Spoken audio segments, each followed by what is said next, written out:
Reprenons l'exemple précédent et sur la lumière de ce que nous avons appris comme principe, c'est-à-dire dans la différence de potentiel total dans une maille est toujours égale à 0. Alors, ceci se matérialise par l'équation qu'on a vue VA moins VA égale à 0, c'est-à-dire la différence potentielle du même point en revenant vers le même point serait égal à 0. Alors j'aimerais vous faire part, vous apprendre une meilleure façon de retrouver cette équation de maille sans pour autant vous ennuyer avec ces différences VA moins VB, VB moins VC, ainsi de suite. Alors pour cela, nous allons adopter une certaine convention, une certaine méthode et ça va être très rapide pour retrouver cette même équation. Alors là, cette convention, c'est que nous allons représenter la différence de potentiel par une flèche. Alors, on sait que la différence de potentiel, en fait, c'est pas un vecteur, c'est une différence scalaire, mais les professionnels, les gens habitués ont pris comme habitude de signaler la différence de potentiel par une flèche. Donc, quelle est la convention qui est adoptée? C'est que la flèche, elle pointe toujours du potentiel le plus bas vers le potentiel le plus haut. Elle vous donne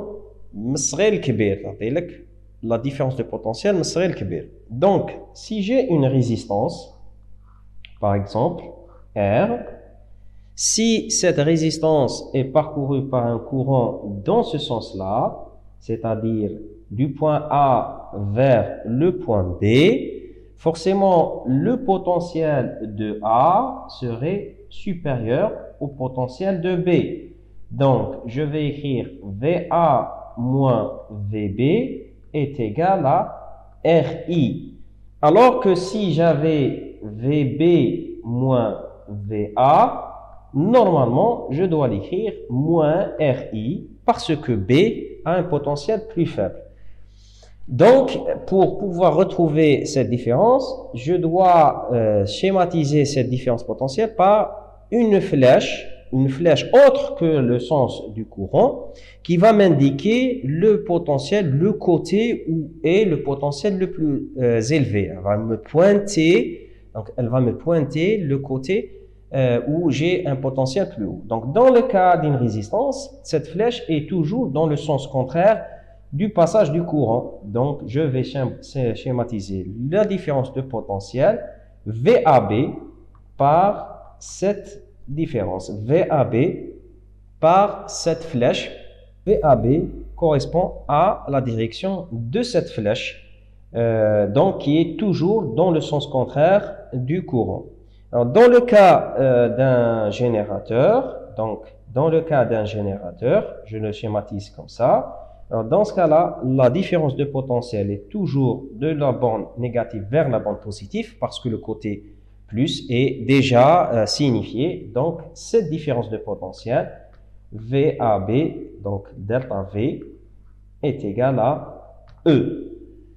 D'accord? Et dans le cas des récepteurs, donc la même chose, j'ai une polarité qui est déjà signifiée, E, et donc la différence de potentiel serait schématisée par une flèche qu'on mettra juste à côté de l'élément qui signifie le côté où le potentiel est le plus haut et la différence potentielle est égale à petit e. Donc, la différence de potentiel au bornes d'une résistance, la flèche qu'on va mettre va avoir toujours le sens contraire du courant. Par contre, dans le cas des récepteurs et des générateurs, on suit la polarité de cet élément. Alors, revenons à notre exemple précédent et nous allons mettre les directions des différences de potentiel. Alors, notez, le E1, la différence de potentiel serait dans ce sens-là, donc côté avec un potentiel plus faible vers le côté potentiel plus haut. Le deuxième générateur, il est inversé, donc j'aurai une différence de potentiel dans le sens contraire, donc du côté le plus faible vers le plus. Alors ici, bien sûr, nous avons dit que E1 est supérieur à E2, donc le E1 va imposer son courant. Donc le I va circuler dans ce sens-là dans la maille. Je suis obligé d'avoir un sens du courant pour identifier les différences de potentiel. Dans le cas de la résistance R2, puisque le courant parcourt dans ce sens-là, donc la différence de potentiel, elle est dans ce sens-là. Donc j'arrive au récepteur, donc le récepteur aura une différence de potentiel, je vais la mettre dans le côté bas. Donc, du côté de la polarité plus faible vers la polarité la plus grande. La résistance, puisque sera parcourue par le courant dans ce sens-là, donc I aura ce sens-là, donc je ne regarde le sens du courant que dans le cas des résistances. Et dans le cas des résistances, le courant, puisqu'il est comme ça, donc la différence de potentiel serait dans cette direction. Et la même chose, je dois faire attention, le courant va revenir ici dans ce sens-là. Donc le courant I, du moment que le courant I est dans ce sens-là, la différence de potentiel de R1 serait comme ça.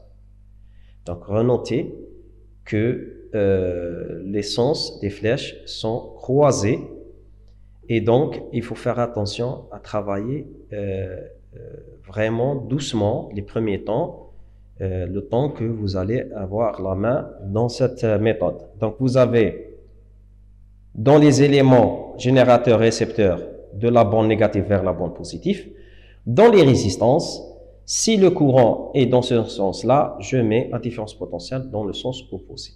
Et après, qu'est-ce que j'ai à faire? Je n'ai qu'à prendre un élément de départ, par exemple E1, et je fais le tour des éléments dans le même sens. Si je trouve la flèche de la différence de potentiel dans mon sens de rotation, je mets un plus. Si je la trouve dans le sens opposé de ma rotation, je mets un signe négatif. Donc je commence par E1 par exemple. E1 est dans mon sens de rotation, je vais suivre cette rotation. Je ne suis pas obligé de suivre le sens du courant. C'est à votre guise. Donc E1 et dans le sens de ma rotation, donc je mets plus E1. Je parcours, c'est-à-dire la ligne en arrivant vers E2.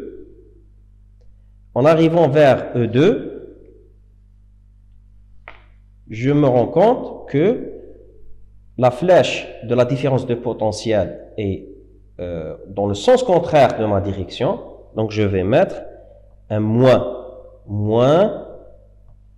E2.